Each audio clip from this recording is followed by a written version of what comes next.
Welcome to the Association's Futures Podcast, brought to you by Association Activision. We ask you to join us to discuss the future of the Association's community. How can we build and focus on the many futures we will see during these disruptive times? Let's get started with today's guest.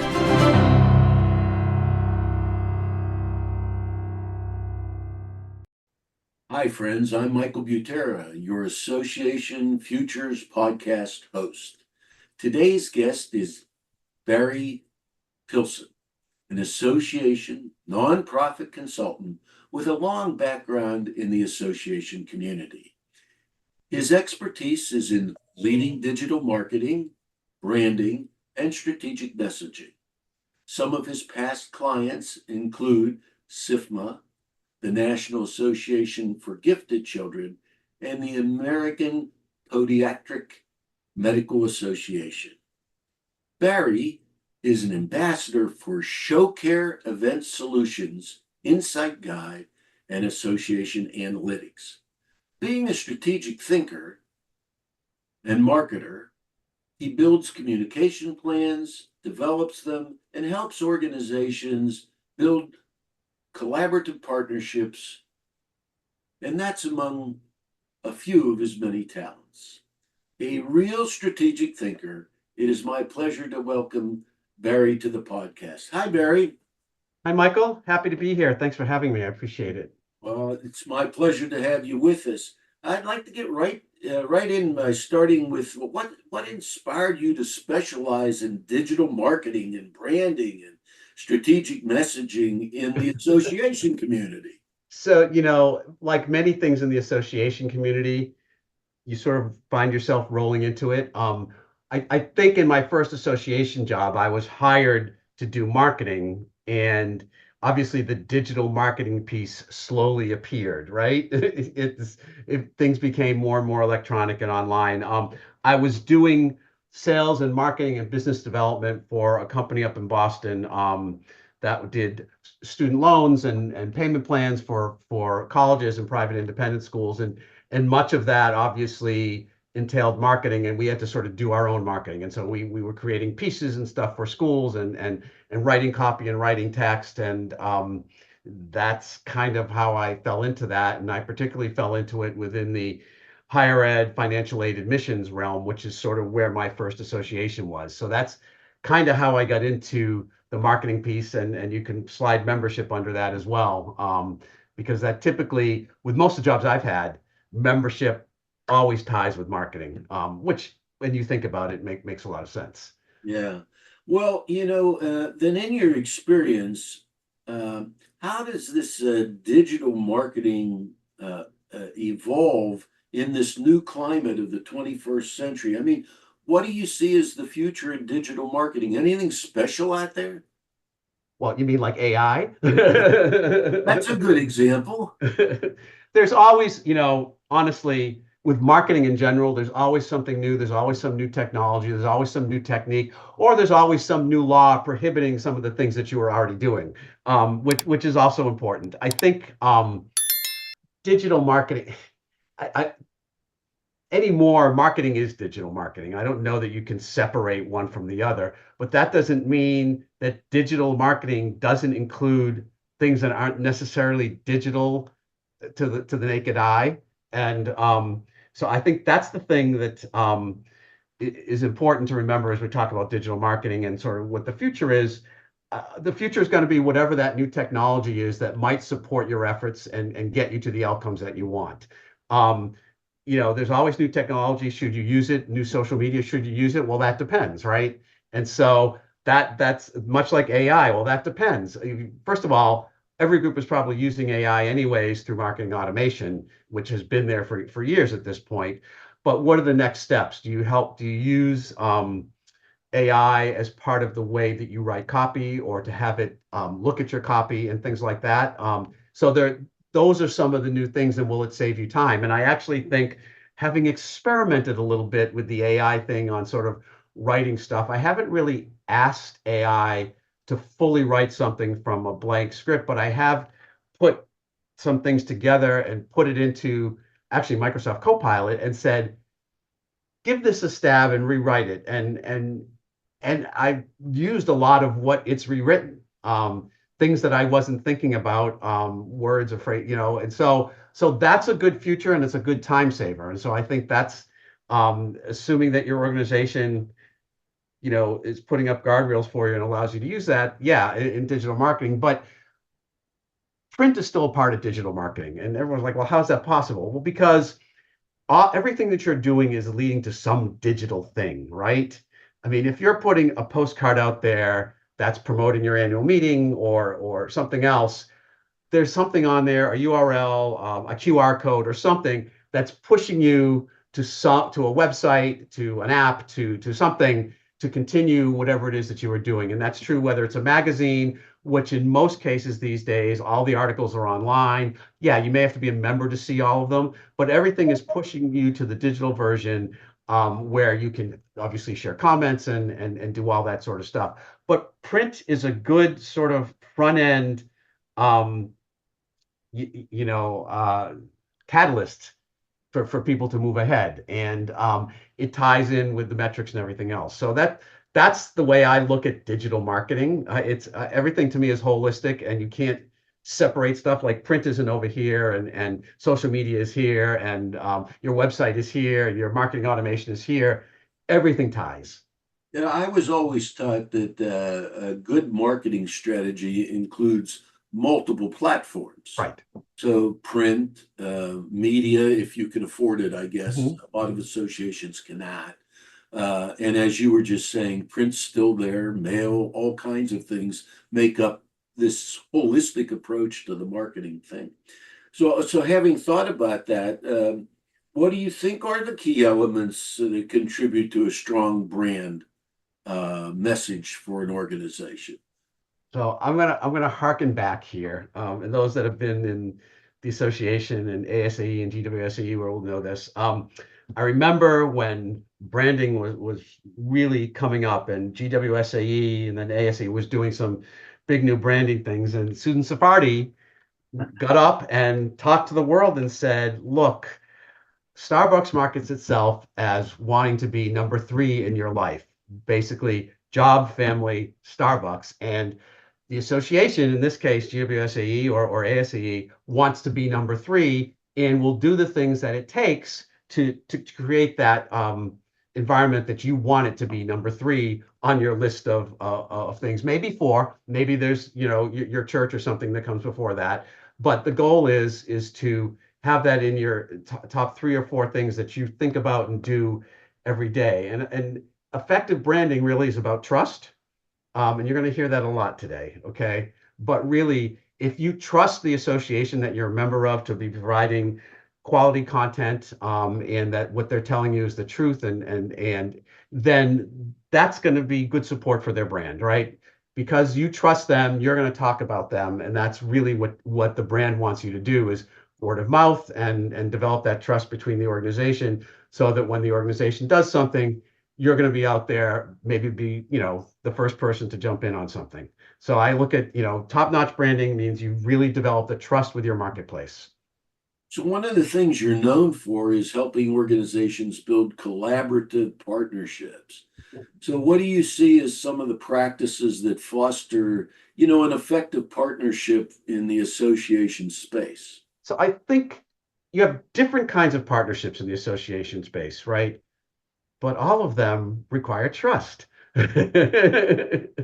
Because the two partners need to trust each other, that they're going to live up to whatever you've agreed to. And if you have that, then you're probably going to have a successful partnership. But there's a number of different kinds. There's, you have your sponsors and things. And with some of those sponsors, you might ramp up that partnership to do a lot more. But you probably have some sort of written agreement, okay, that helps develop that partnership. And each side is looking for something from the other because there's either an overlapping mission or something like that. And so each side is going to want to do what it needs to make that work. But there is that element of, okay, yeah, I believe what they say and everything else. And so there's trust. Then there's collaborations with other organizations that aren't necessarily your industry partners or your vendors. There might be other associations, other nonprofits out there.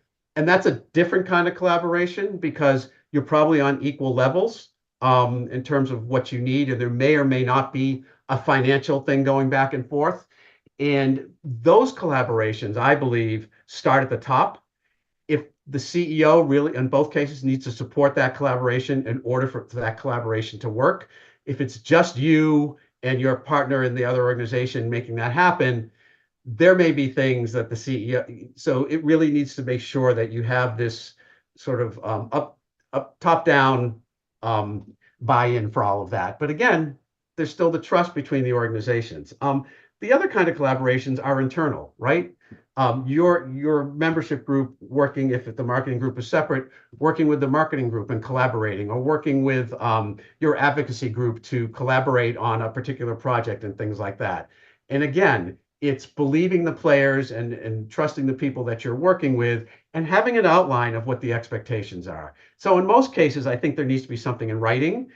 With the sponsor, it's very formal. With internal departments, it may just be a business plan or a marketing plan on who's going to do what and things like that. But I feel like in writing is key because when it's not in writing, it's a he said, she said, he said, they said kind of thing sometimes. And you know how that goes. Not well. No, typically not. And Yeah. then someone has to come in and mediate that. And so, Yeah. Well, one of the things I want to ask you about is your role at Show Care. I just enjoy the whole title of it, Ambassador for, So, with all that in mind, take us through what you might see as, I don't particularly like the word unique, but I'm going to use it anyways. Unique insights that you gain from this role as an ambassador and how you apply that to the work that you do. when I left my most recent association job, I was looking to continue the consulting things that I do, and I ShowCare was a group that I used to work with a lot when I was at TSOL, and they were our registration provider and provided a whole lot of other things for us. And so I knew them really well, and they had grown quite a bit, and the company had changed a lot in a good way. They came to me right away and talked to me. We talked to each other, and they said we have this ambassador program, which basically means you identify clients for them, bring them to them, we set something up, and if it's successful and there's a contract, then you sort of get paid and things like that. With ShowCare, in some cases you just sort of pass it on and that's it. With ShowCare, I'm involved in the initial meetings and then even in part of the discussions and help with the proposals to be sure that in fact the people that I know and that association is getting what it is that I expect from ShowCare.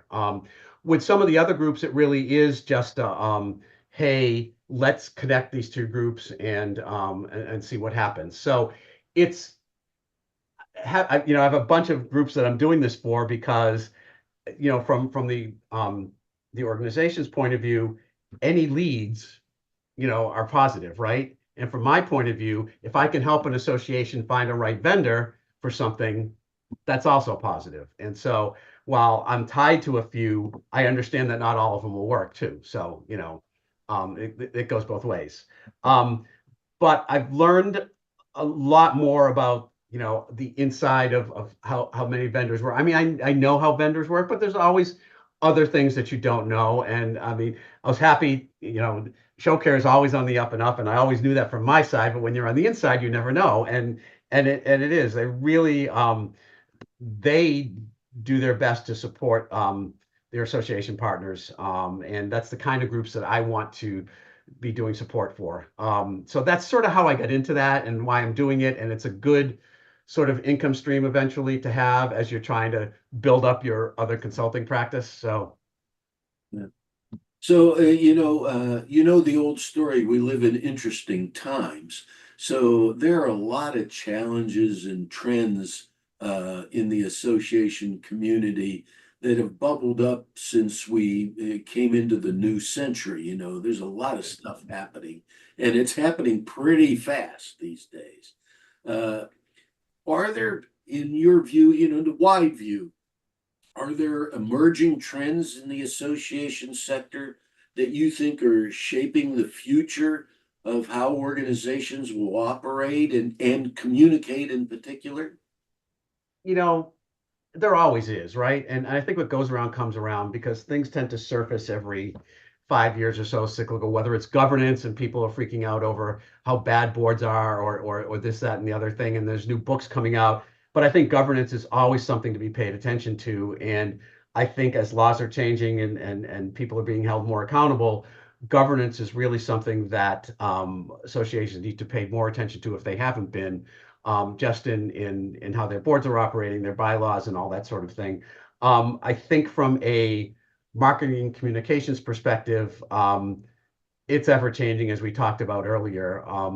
The trends are to do more and more and more, and I'm not always sure more is best, because more creates noise. And the goal of your organization and marketing department or membership is to cut through the noise. And so you have to be very intentional and very selective about what you're doing, because you could be doing stuff all the time with different platforms, different ways, all at the same audience, which is not what you want to do. So I see those trends.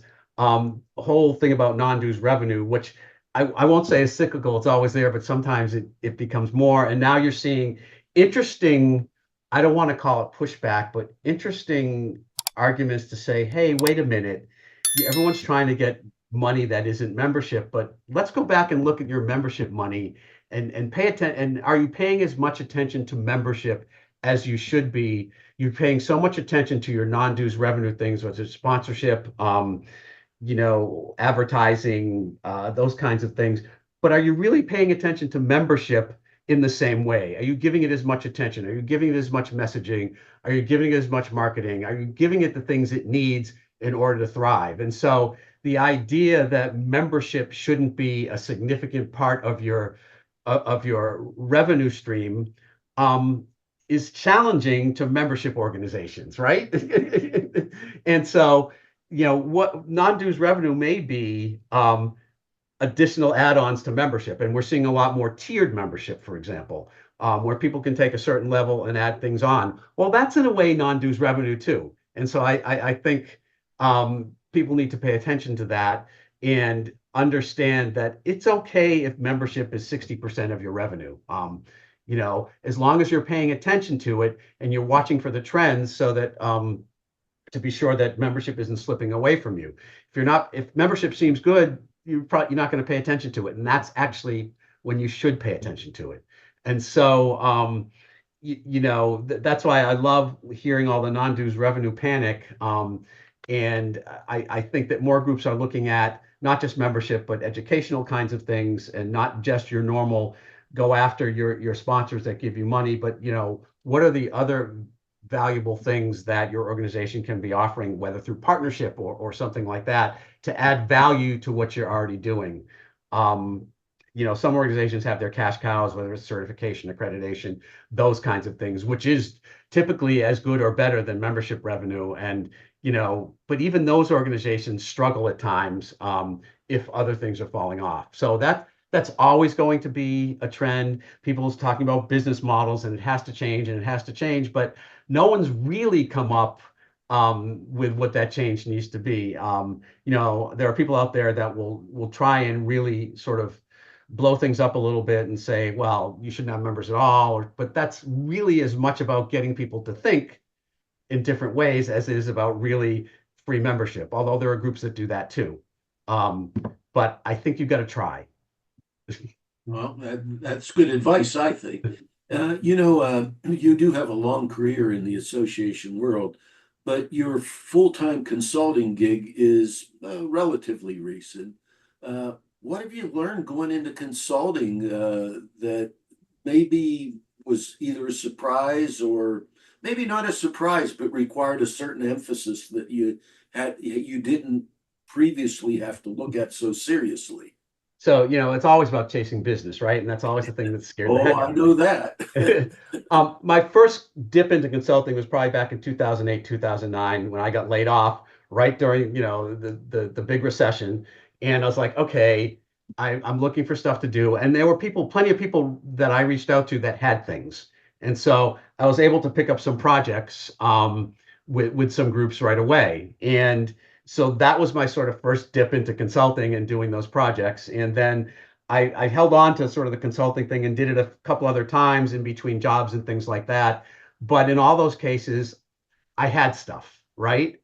This time is different because it was a real choice that was made, and I'm not quite there yet.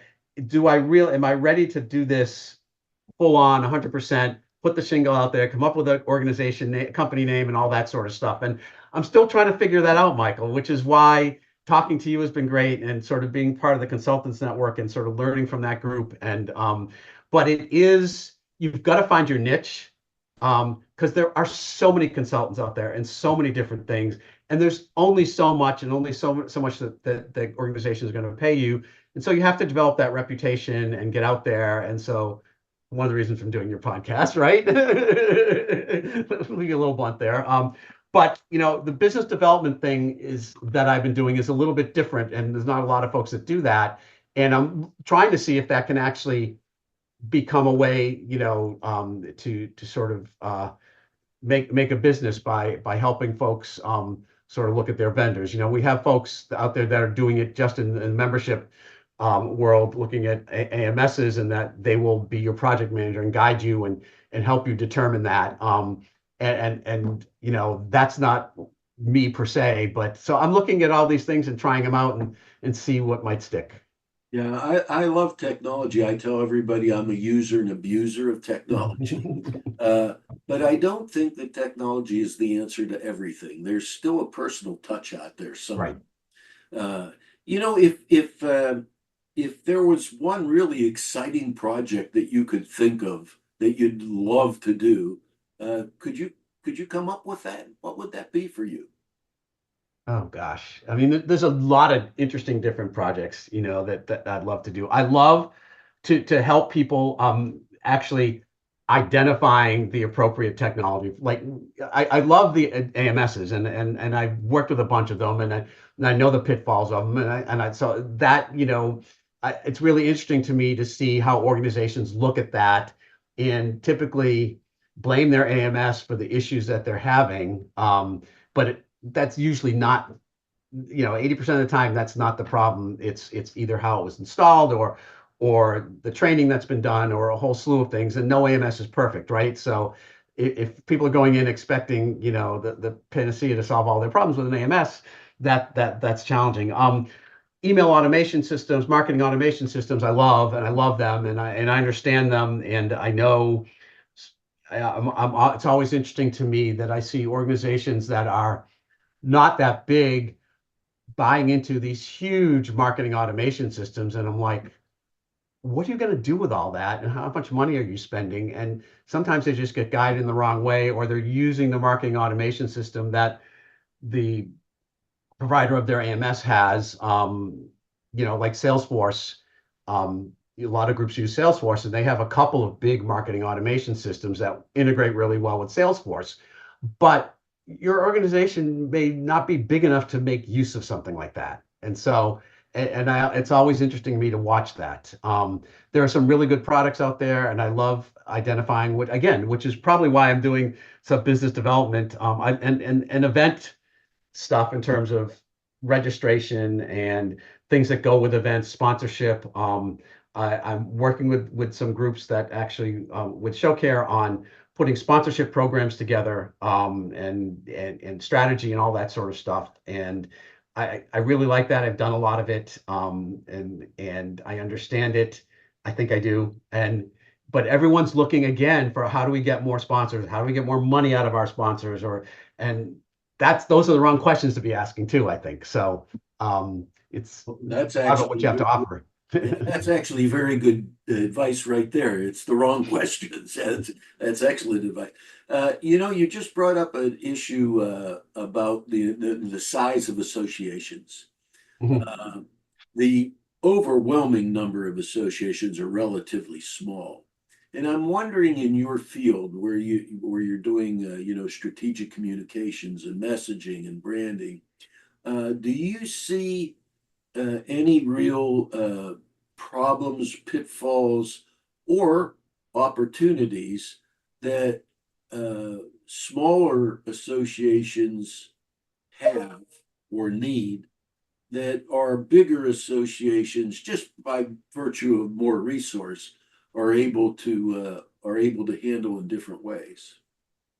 I think smaller associations in a lot of cases, or should in a lot of cases, have a lot more flexibility and could be more nimble in trying to get things done or getting a communication out there. I mean, part of it always depends on the CEO's relationship with the board and how the board interacts. I mean, and it doesn't even matter the size of your association in that case, right? You can be a 200 staff organization, and something happens that you need to get stuff out on, but it's got to go through 5 layers of folks before it gets out. But you could be a small organization and it still might be true because it's got to get in front of the board or something like that too, if that's how that was set up. So much of it depends on how your organization is set up. I think smaller to medium-sized organizations, um, outsourcing works for them, and if there's a commitment to the outsourcing, I think sometimes communications can be even a little bit easier, because the outsourcer is just going to do what you say or what you ask for, as opposed to staff trying a whole bunch of different things. So there's advantages and disadvantages to all of them, and we know a few folks that run some small staff organizations, and they can give you examples of why the advantage of being small in communications and how that's really worked for them and how it hasn't worked for them. And so size isn't as much of a differentiator as you might think in a lot of this stuff. It's about your branding and your base messaging and what you're putting out there initially as to how you're going to respond to things. And if you haven't really done the work, it's going to be more work. Well, before we wrap up, Barry, people may not know this about you, and I know we spoke Uh-oh. about this individually. Uh, I know you went to the University of Massachusetts Amherst and studied political science and music. And as you probably know, I have an undergraduate degree in music. So we kind of gravitated to the field we're in now from an Yeah, interesting. but at least you got to be part of a music association. That's true. Thank you very much. Uh, in some respects, what did music bring to what you do today? So I think the work, the coursework, I'm not sure 100% if that brought a whole lot, but the ensembles I was in, and in one case in marching band where I had to be sort of a staff person and a manager, brought a whole lot. Very quickly taught me how to work with a large group of people, organize things. The idea of being in a musical ensemble means talk about collaboration, right? You all have to be together at the same time, not just on the same page, right? But in that same small space on the same page.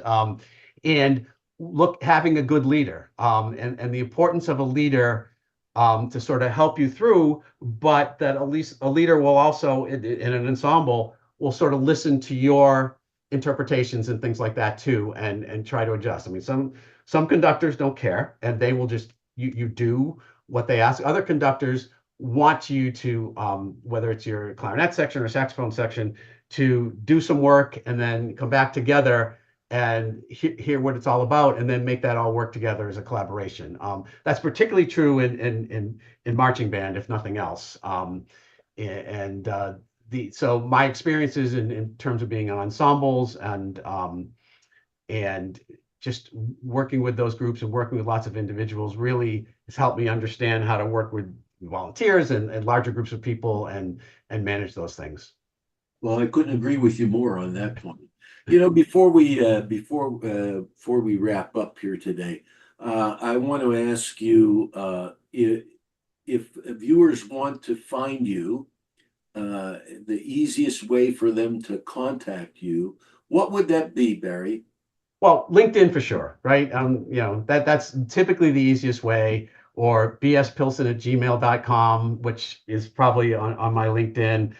That's the best social media to get in touch with me, and probably the best way at this point. And sort of everything that I do and what I'm doing is sort of listed there. And I think my LinkedIn is BS Pilson. or B Pilson. But obviously you can put it in and find it. It's pretty easy. And Well, likely they'll see we all have mutual connections. So right. Well, I want to thank you for sharing your time and your insights and your knowledge with all of us today.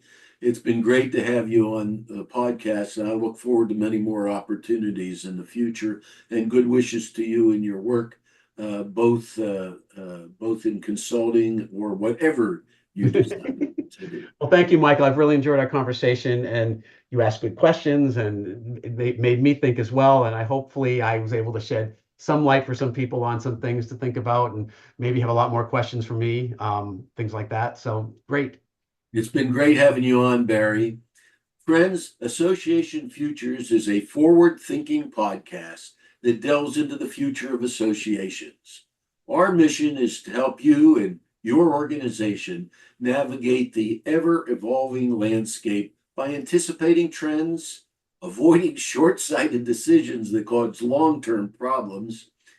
And I hope you'll tune in again to gain those insights, foresight, and actionable strategies for your association's journey. Have a great day. We'll see you in a couple weeks. And thanks again, Barry.